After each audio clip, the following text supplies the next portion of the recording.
5 wicket তুলে লর্ডসের honours বোর্ডের নাম। কপিল দেবেরও রেকর্ড ভাঙলেন বুমরা।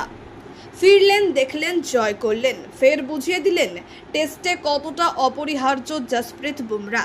ইংল্যান্ডের বিরুদ্ধে দ্বিতীয় টেস্টে ওয়ার্কলোডের জন্য দলে ছিলেন না। তৃতীয় টেস্টে ফিরেই 5 উইকেট নিয়ে লর্ডসের অনার্স বোর্ডের নাম তুললেন। সেই সঙ্গে ভেঙে দিলেন কপিল দেবের রেকর্ডও। প্রথম দিনে বুমরার দখলে ছিল শুধু হ্যারি ব্রুকের উইকেট। দ্বিতীয় দিনে নতুন বলে বোঝালেন যশস্বী জैसा कोई नहीं। ইংরেজ অধিনায়ক বেন স্টোকসের উইকেট ছিটকে দিলেন।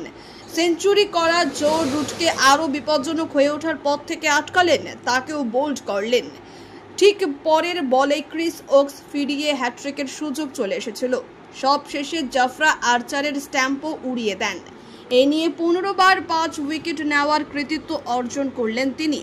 এর মধ্যে 13টি দেশের বাইরে, যার ফলে তিনি টপকে গেলেন পূর্বজ কপিল দেবকে। টেস্টে বিদেশের মাটিতে 12 বার এক ইনিংসে 5 উইকেট বা তার বেশি পেয়েছেন কপিলও।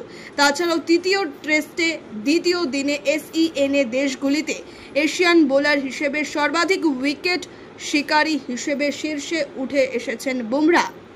SENA দেশগুলিতে আক্রমণের উইকেট সংখ্যা 151টি। Bureau report UJ news.